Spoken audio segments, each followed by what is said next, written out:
Hello, everyone, and welcome to Real Chat with Kat, a podcast dedicated to offering a growth mindset platform for us entrepreneurs, where we discuss everything from business, mindset, to life in general.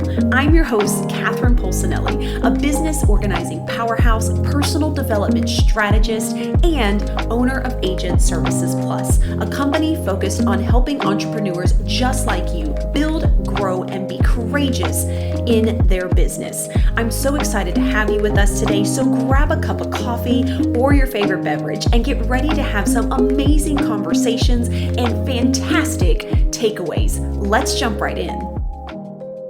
Hello, and welcome everyone to today's episode. I'm so excited to have you here with us today and my special guest. So please, without further ado, Amanda Kustra. I said that correctly. I was practicing it.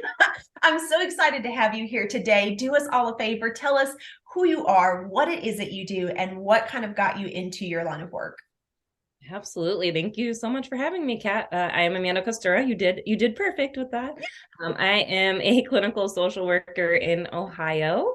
I founded a nonprofit called Carve Your Own Path. We're coming up on 5 years this November, which is very exciting. And we focus on preventative mental wellness. So giving you all the tools like stress management, emotional regulation, all of those great communication and boundary setting skills that sadly society didn't teach you to take care of yourself and your health. And why I do that, I worked in a lot of spaces and organizations that just weren't healthy in lots of ways. Yeah. And I found weren't getting to the root cause of what was actually going on with folks. And, just being frustrated on both ends of our clients coming in and not finding healing, even though they're showing up and doing what's needed. And just wanted to get to that root cause, whether it was built up stress or trauma or just unmanaged emotions that were building up into worsening mental and physical health concerns. So just thought I could come out on my own and try to do it a little different and a little healthier. I absolutely love that. I think that's fantastic. Now, can you give us a little bit more of a background of Carve Your Own Path? That's a nonprofit organization that you run. What kind of does that entail? Because is that separate from your clinical work, or do they kind of go hand in hand? Yep, they go hand in hand. So we offer counseling, right? Like, mental health counseling. We do that a little creatively. So if you just want to come in and do traditional, talk therapy, we can do that. But we also add a little spice. So I have an art therapist that is wonderful in helping with that creative expression. You don't need to be an artist to do art therapy. That's not the point. It's all about the process, not the product, as she would say. And then I also have a wonderful licensed social worker that's also a Reiki master and yoga teacher. So she incorporates that into what we call embodied therapy, for that mindfulness breath work approach for really integrating the mind and body together. We also offer yoga classes, Reiki sessions, wellness workshops, and presentations for the community to empower them with those skills and access to resources. What else do we do? We do so many things. We also have a podcast. We host a podcast with another social worker educating on holistic wellness as well. So just out there in all the different ways. If therapy isn't something you're needing right now, you can access workshops or trainings or come to yoga class. But we do encourage that integrated approach. So if we have someone seeing me for counseling, but we know something else is underneath and we just can't get to it, I might send them to Jenna, my art therapist, and see, like, can we bring something else out with one of your skills? Or I might send them to Lisa for some yoga or Reiki just to help with some underlying healing and see what comes up for them there. And then bring it back to therapy and process it. So we really try to focus on that integrated approach. I absolutely, and I love that you have an integrated process that coincides with the holistic practice, because I know for me, when I first tried therapy after I got out of my abusive relationship, I really, really struggled with it. And to me, I really felt like I was being labeled as something. And I know that, now that's not what she was just trying to tell me, but I felt like it wasn't really being explained. It was just kind of a label. And so it was like, oh, great. So this is who I am now. And this is what the problem is with me. Right. And so I had a really hard time with it. And I actually swapped therapists a couple of times trying to find someone that I kind of could attach myself to or feel really comfortable around, because it's always weird, right, talking to people. And it's really weird talking to people about very private things that you've been through and being like, oh, it's okay, they're not going to judge me, even though that's your job. So I actually stepped out of it for a while, because it wasn't doing anything. But I did find some holistic approaches, and Reiki was actually one of them that popped up randomly. I don't even know how I found it, but I went to do it, and she was the sweetest person, and she explained everything. And I left like so revived and like fresh. Like, it was crazy the amount of energy that I had and just like release. And I'm like, she didn't touch me. Like, but it was so wonderful. So I love that you have this integration that you use to work with people wherever they're at and whatever works for them, because I do think that is very critical when it comes to the journey of healing, is finding what works for you and finding those people that are willing to put you through those kinds of things versus this is a traditional way, this is the way that you should do it, because I do think it shuts a lot of people down. Absolutely. Yeah. I have a lot of thoughts about what you said. So the labeling part, we also feel similar. So I'm not denying that there is quote unquote pathology and that there are disorders and that there are diagnoses. Oh, I'm not yeah. in denial about that. I'm aware of the research. I'm also aware that living in America, especially with capitalism, the patriarchy, systemic racism, and all of these other conditions that are happening on a daily basis are traumatic and stressful for us. And there are natural biological adaptations to that and our personalities and how we cope and our behaviors, especially when we're not giving skills to do something different. So we strategically don't partner with insurance companies, and that is for a lot of reasons. We don't think you need a diagnosis to get support. I don't think that seeing you for an hour is enough to label something on your permanent record for the rest of your life just to get insurance to pay for it. And again, those are other reasons I said, right? Like life itself, COVID, traumatic, like that itself, right? So yes, thank you for pointing out, because feeling some people do want the label and that helps them and it's a good identifier for them. And if that's something they're seeking, we can kind of work through them with that. The other part of it is people don't realize that the Diagnostic and Statistical Manual for Mental Disorders, which is the DSM that we get diagnoses and disorders out of, is historically research and put together by cis hetero white men. So there's not a lot of cultural diversity. There's not LGBTQ affirming approaches, right? That kind of thing. So we have to take all of those things into account with our individualized approach. There was something else you said there as far as the integrated approach. So I want to talk about the labeling and dang it, I lost it. Reiki is so powerful and we love Reiki so much. It unclogs, it helps unclog you, right? Like, it's again one of those things that you're not taught, right? You have all these energy centers in your body that impact you on an energetic level, and you might see changes in your personality or your coping or your sleep habits or your physical conditions and not realize it's because there's a blockage in one of those energy centers. So yeah, Reiki is beautiful because it just helps things flow a little better. Yeah, that one is truly amazing. Actually, my second mentor that I hired more for kind of the spiritual aspect, kind of finding myself and figuring out my identity and working through a lot of the things that are in my head, is a Reiki master. And even though her and I only met on Zoom, I could tell when she told me to close my eyes and walk me through an exercise when she was doing Reiki on me. I could tell through Zoom. Like, that was a little crazy, but it was amazing, the sense of peace and the release that I did get with it along the lines. So what would you say? I feel like this is something that needs to be talked about. And I know you and I chatted about this before, but we have a lot of coaches that deal in various instances in people's lives, right? Anywhere from in their business to life coaches to those that say they specifically work with people in trauma, which honestly, that's the kind of people that I enjoy working with.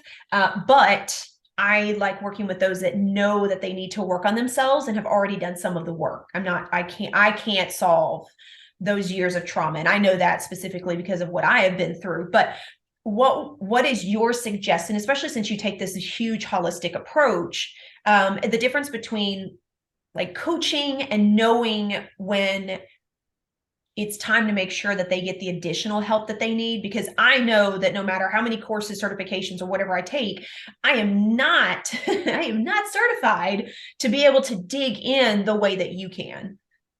Yeah, I'm gonna answer that question. I remembered what I wanted to say, which flows into it. Yes. So first, you said you had to switch people a couple times, and I think that people can feel defeated or shut down if they have a not great experience or don't find rapport or relationship with a therapist. And I'm Mm-hmm. just here to tell you, I see you, and it's very challenging to start over and tell your story a few different times, Mm-hmm. and yet you're worth it. And I promise you, once you find that click of rapport, whether it is a coach or a therapist, it's going to be beautiful. You're not friends with everyone, right? Not everyone fits into your life as a friend or a partner, right? So it's the same thing with therapists. You have to find the right fit.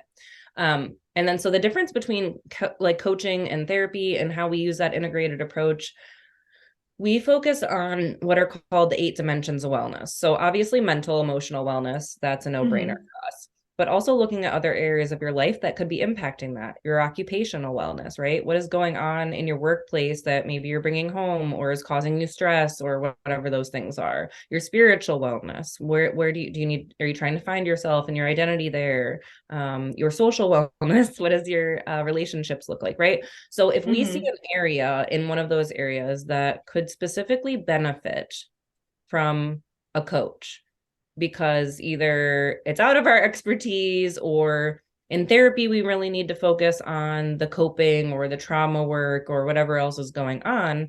I Mm-hmm. think about it because I was trained in community mental health settings where they would have counseling, case management, and psychiatry. I almost think of a coach as like case management because they're helping Oh, you with okay. day to day, right? They're helping you be Yeah. accountable. They're helping you set tangible goals. They're following up with you. They're giving you Mm-hmm. resources, which is totally valuable.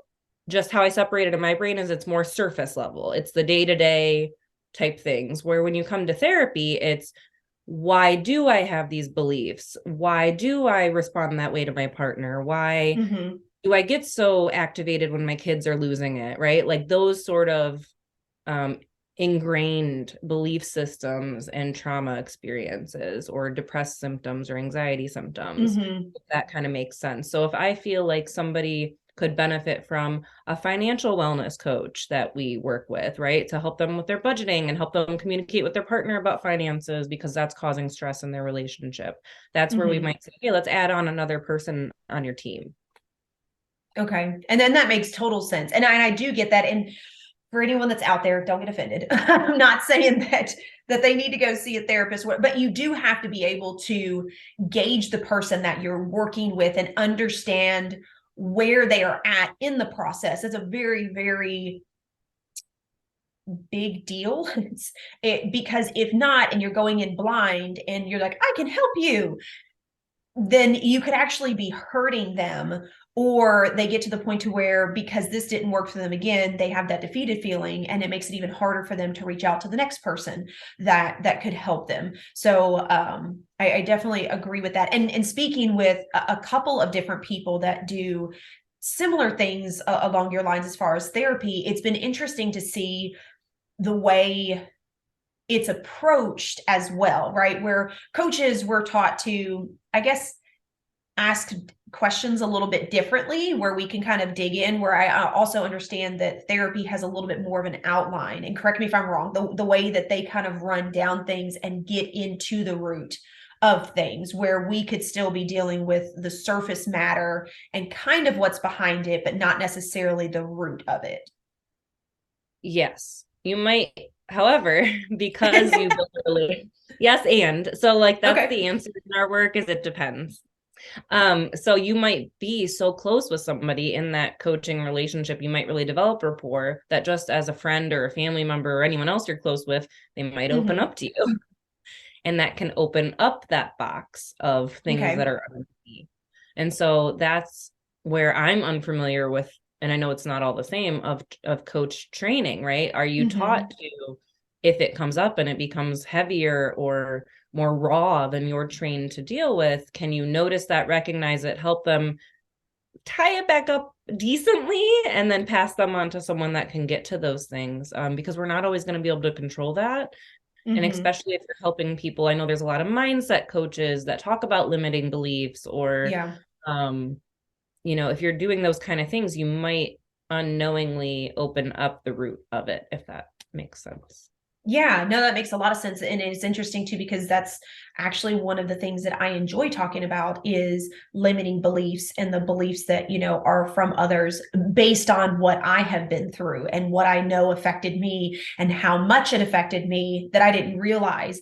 And I know for a lot of people, they tend to go back to childhood and limiting beliefs, where my limiting beliefs, a lot of them that came from was from that abuse, which was from the age of 18 to 27, right? So I was way past that understanding, but it was just a different form of limiting beliefs that really stuck due to all of the constant pressure and comments and what my therapist at the time called brainwashing, to where I literally just quit believing in what I was saying and took the thoughts and patterns of everyone else. And I do think that that's essential to, like you were saying, is to be able to pay attention to those signs or those signals. For instance, if you do have someone, like I had a friend that reached out to me, that was having some issues, and when we kind of really got to chatting about it, it was a form of depression that they were really, really dealing with. And I knew that, like, I can't fix that, right? Like that there's a lot more involved in that. And so that was part of our conversation. And I told them, I said, maybe this is something you need to go talk to a doctor about. Maybe getting on medication, even temporarily, to allow yourself to kind of steady out, will allow you to kind of work through the things. It doesn't mean that you have to be on it forever, right? I think that, and correct me if I'm wrong, but in my opinion, we tend to take labels, and once we're like slapped with it, we're like, okay, well, that's who I am. And like, that's the end of it. Yep. And people have a hard time working through that. And like you were saying earlier, I think that's one of the reasons why understanding that with your clients, and even though you're a coach, knowing that therapy can work alongside with it and integrated together is fantastic, versus trying just one or just the other. But again, depending on your client. Yeah. I mean, and we're just such intersectional, multidimensional beings, right? Like and social relationships and support, we are pack species. Like, we thrive, even though the pandemic made us all maybe a little more antisocial or whatever, right? Like, but in general, like adaptation and survival wise, we need each other. So in my opinion, I've had this experience, especially now that I'm out there networking more, and there's no shame or judgment on either end. I've just noticed there's like two categories of people, regardless of your profession. There's people that are like, this is what I'm trained in, and this is what I do, and this is what I can help you with. And then there's people that are like, this is what I'm trained in, this is what I do, this is what I can help you with, and I also have resources for you outside of that with other things in case I can't help with it. And I really try to be on that side of things. If someone calls us and says, hey, I'm looking for therapy for my 13-year-old, I could say, sorry, we only serve 16 and up. Or I could say, hey, so sorry, we only serve 16 and up. Have you tried calling these places? Did you know that you can look up the on the back of your insurance card, you can use that website to search for people? Did you know that there's these therapy directory, right? Like, I can offer that resources to support them. So I say all that to say, I think, especially if you're working with people and you're working on things related to our mindset, our personality, very personal things, I think it is best practice to have those resources, whether you're a coach or a therapist, right? Yeah. If you're a coach, I would say it's your responsibility to have a list of therapists, doctors, right? Those sort of people that are going to regularly probably be referred to for the people you're working with, just to be able to say, hey, if you don't know someone or you don't already have one, here's a couple options for you, right? Just really taking that holistic approach, because the person's going to be like, wow, you really care about me, and you can do a warm handoff to, like, I know this person, not just, you should go to a doctor or you should see a therapist, right? Yeah, no, I agree with that 100%. And I also think that it's very courageous, but it's also very responsible to understand that you can't solve everything. And I do think that people that are kind of in the in-between, and this is so when I was actually talking with someone, and when I was starting in my coaching, and I was talking about wanting to do speaking, and I told this lady, who's a big speaker, I was like, I want to have motivational talks, and I want to start telling people my story and help them. She asked me a question which really made me think. And I've been sharing with other people, but she said, are you wanting to have these conversations because you want to help these people, or are you looking for trauma buddies? And I was like, wait a minute, what? But it's so true. Like, if you really think about it, because you can be a coach and not have any certification, just call yourself a coach, right?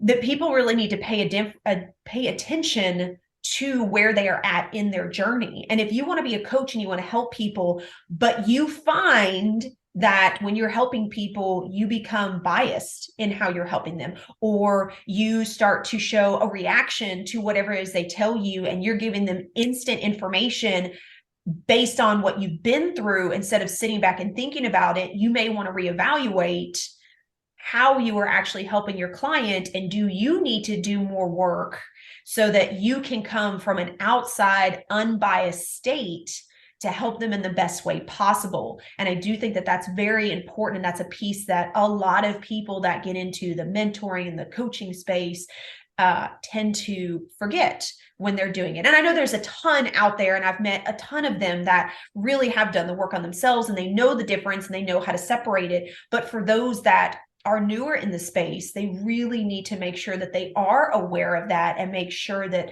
their old issues and their old triggers and traumas are not coming out when they're helping someone, because you're not actually helping them. You're trying to help yourself again, and you're actually hurting them.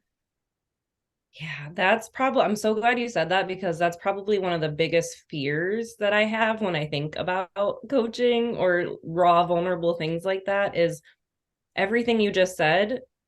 Licensed professional counselors, social workers, marriage and family therapists, psychologists, we have a code of ethics. And in that, it says you need to our National Association of Social Workers just updated our code 2 years ago to add self-care as a primary part of our ethics. Like, you need to take care of, you need to make sure that you are not compromised in your practice. If you have personal things going on in your life, mental health, physical health, whatever, that's against our code. Like, we have things that keep us in line and we can lose our license for. Yeah. And there's not that with coaching, right? So absolutely everything you said. And we're never going to be unbiased. Like, if we think back to like Freud, and like, he talks about the therapist must be a blank slate. And sure, great. Maybe in simpler times you could try to find a way to do that. But when we've all gone through a pandemic together and we're experiencing the same things, when we're all seeing racial trauma and all of these other things going on the day-to-day basis that we're all experiencing together, you can't be unbiased at this point, right? And so it's not necessarily that you're going to be totally unbiased, because I don't think that's a realistic expectation. It's, can you check your biases at the door, and can you catch yourself, right? Do you have enough insight to say, like you said, oh, wait, I'm saying that because I want to heal a part of me. There's been so many times in therapy where I get to know these people for years, right? And so I get comfortable and they say something and my brain's like, oh yeah, we did that and we went, and I'm like, that's not therapeutically relevant, Amanda. Like, I want to really, especially, I also am neurodivergent, so I like to relate to people. So when someone brings up a topic that, I can relate on, I want to nerd out with you, but that's not an appropriate thing to do right now, right? This is your therapy session. We're not friends. So yeah, there's so many checks and balances that we have with our licensure and our ethics that can get missed in that coaching realm if you're not careful. Yeah, definitely. So what would you suggest to kind of help people along those lines, whether you're a therapist, coach, mentor, or whatever, that has helped you in just kind of decompressing and letting go? Because I know that for me, some of the stories and the things that people have told me really hit me. Like, even though it's not mine, because I do have that empathy, it sometimes takes me down a little bit, and I have to kind of take a step back to take time to breathe or meditate or go put my hands in the grass and kind of like let it go, because it's not mine. So what would you suggest as ways for self-care? And honestly, I mean, this goes for anybody, but in your opinion.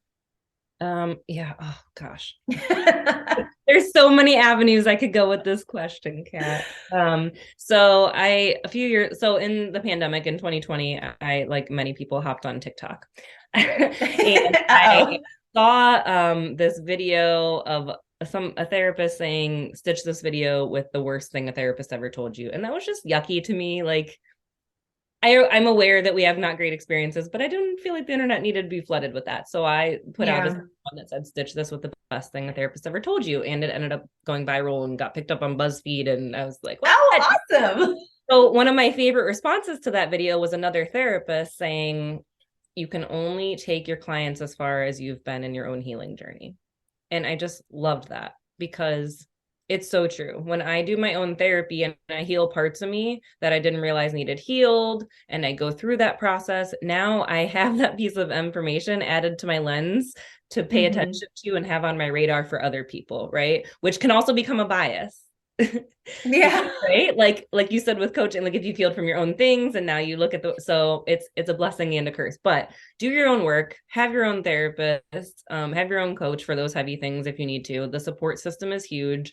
I am very thankful that many of my friends, very close friends, are in similar professions. It can be very isolating when you're in a therapist role, especially. You have to maintain confidentiality, so Yeah. you can't be like, oh my God, I just had this really awful session and tell people about it. Like you can't Yeah. do that. So other people in that space that get that and you can vent to, but you can do that. And I would think that, coaches would be similar, that they're not out there just like telling everything about their clients. So just recognizing that can get lonely and that you do need support. So whether that's phone calls or like my friend group has a Facebook chat that we talk to each other all day, every day, like just checking in on each other and That's venting. awesome. Meditation, absolutely. Mindfulness, yoga. I'm a nerd about vagus nerve exercises. So you have this nerve in your body. Ooh. It's the longest nerve that exists in your body. If you Google vagus nerve and look at Google images, it's really cool, but also kind of creepy. Now I'm gonna look it up. It goes from the base of your brain all the way through every system in your body. There's little like fingered, little veiny things down to the base of your spine. And so when you activate your vagus nerve, it activates your rest and digest system of your autonomic nervous system. So you have your parasympathetic and then you have your sympathetic. Your parasympathetic is what says, hey, slow down, recharge, rejuvenate, rest. Your sympathetic is your survival, stress response, activated, right? Where you're overwhelmed, getting panicky, anxious, those kind of things. So there's vagus nerve exercises you can do that stimulate your vagus nerve and help you calm down and put your brain back online. So I like to, there's many ones that you can do, but one of my favorites, and it might seem a little silly, but anything with your throat activates it. So I will grunt like, and if you have to do it in an appropriate space, like my husband, it's like, if I'm grunting, I'm not mad at you. I'm just activating. You can do breath work. So one of my favorite ways there, I know people teach like box breathing and other different types. My favorite is called 4-7-8. So you inhale for 4, you hold for 7, and then you exhale out your mouth audibly for 8, or as long as you can. The goal is that you exhale longer than you inhale. Do that a couple times, check in with yourself, see how you feel, and then move forward. So the number one step is to get regulated if you feel dysregulated at all, and the vagus nerve exercises can do that. Once you feel regulated, like you're no longer too drunk to drive, as I say, make a decision about what to do. Do I need to go outside and get some fresh air and take my socks off and ground in the grass? Do I need to go for a walk? Do I need to call a friend or support to vent? Do I need to journal? Do I need to meditate? Right now, you're a little able to think clearer to make a decision about that. But yeah, have a toolbox. If you don't have a toolbox, you can go to therapy to learn, get one for you, and just regularly use it. I love that. And I think that's, I'm like vagus nerve. Okay. I'm looking that up. So I like weird things. I can't help it. But I love that too. And you do have to take that moment to understand what works for you. That's something that I think a lot of people get confused on. And I know I did for a long time. And sometimes I still get caught up in the like, ooh, you can try this. Ooh, you can try that. But what I've noticed is if I attempt it Or if I think it's cool in the moment, and then when I think about it again later, I'm like, yeah, never mind. Then I let it go, and I'm like, okay, never mind. That's not for me. Just forget it. So like stretching and doing yoga and doing the breaths in between is a really big one for me. I enjoy doing that. I'll catch myself in my office, God, my door's shut, during the day, where I'm just like doing my stretches to the sky, right? Again, even though I stretched that morning, but I enjoy it. And it also gets the body out of whatever state it was in, right? Like Tony Robbins talks about this a lot, about moving and not being stagnant and getting rid of the energies that are stuck. And the only way you can do that is by changing the way the body is currently in its state. So I love that. I am all about intuitive coping. So like, even though you love yoga and stretching, tomorrow you might go through something and you're like, F that doesn't seem like right. Like that's why I say like have a selection, like have a menu of options that typically work for you, but just know and give yourself grace if for some reason that day it's just not hitting. Like if you do some 4-7-8 breathing and it calms you down, but like you went from a 10 to an 8 and you need to do something else, then try something else, right? And you might have to do a few different types of coping skills to figure out what's going to help bring you down in that moment. So we're very individualized. Things are different all the time, every day, right? So make sure you have options to choose from. Yeah, no, I'm glad that you brought that up, because as soon as you did, it made me think about like a couple of days ago, I was having a really like, I don't know, just rough morning. I don't know if it was just things I was dreaming about or whatever the case may be. And I was like, you know what? It's fine. I'm going to sit down. I'll do some meditation, like 5 minutes. And I could not for the life of me focus on that freaking meditation, which normally I can. I was so frustrated. And so I did. I got up and I did something different. I think I actually ended up doing my stretches again that morning and just focused on the breath. And that did a ton better than trying to do my meditation, where other times I can sit in my chair for a few minutes and I can just be quiet for a minute, and it works fantastic. So thank you for bringing that up, because yes, you definitely need to have several things that you can try out depending on what you're doing, where you're at, or what's going on for that day. Not everything is going to work all the time. So I thank you so much for that.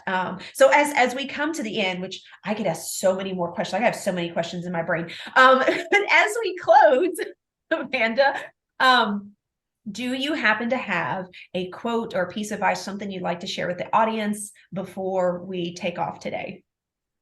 Anybody that knows me knows what I'm going to say before I even say it. Listen to your body. Listen to your body. We have become so advanced in our society. We're doing a Zoom recording for a podcast right now. We live in entirely, where are you at, Kat? Where do you live? Oh, I live in Tennessee. Right. I'm in Ohio, right? It was where else are actually, but like we're in 2 totally different states.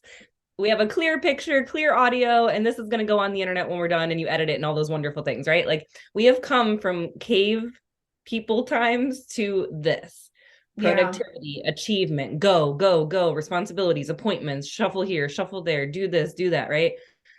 And we forget that this system, this vessel we were given, is still very primal. The responses that happen in our body are still primal and are activated on a daily basis multiple times, as if there's a lion standing in front of us. But it's literally just like, I have to meet with my boss in an hour, or I'm thinking about something from the past that was traumatic, right? It's being activated on the daily and we don't realize it. And we get so in our head and just kind of drag our bodies along with us all day as we do all these cognitive things. That it's not until we sit that we feel. So I'm sorry, I'm going off on a whole tangent, but you brought up meditation, and a lot of people don't like meditation or understand it because it makes you be present in your body and feel the things that we're not feeling, right? So my number one thing is listen to your body. You know your body better than anyone else, better than any provider. So if anyone tells you that you're not, feeling what you're feeling, believe yourself and move on and find someone that does believe you.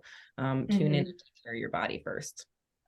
Yeah, that's been a really big one for me, was when I stopped listening to the outside forces and all of the external things that were telling me all this stuff. And I did start listening to myself. And now it's a normal, right? I still have days where I don't pay attention to, especially if I'm running around crazy. But for the most part, I usually can catch myself, and I can catch when those weird feelings come up or when something's just not right, and assess it a lot quicker than I used to, which has really, really helped me tremendously. So I appreciate that you say that and mention that about, finding someone that does believe in what you are saying when you know that it's true. So thank you for that.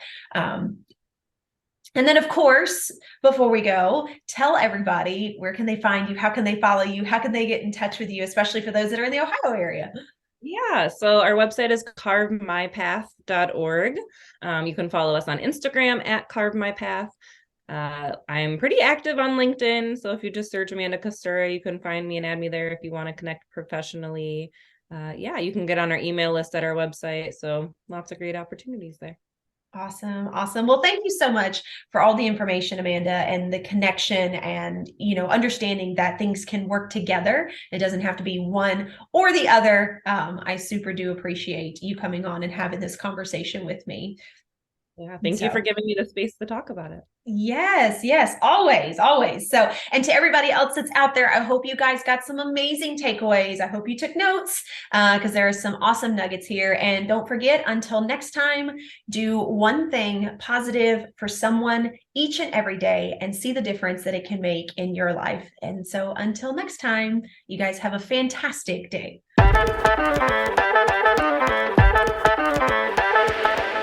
Hello again, and thank you so much for tuning into today's episode. If you absolutely loved what you heard, please be sure to subscribe, share, and leave a review so we can keep the good stuff rolling. Got something you'd love to hear us discuss? Then be sure to message me on social media and let's work together to spread even more amazing content.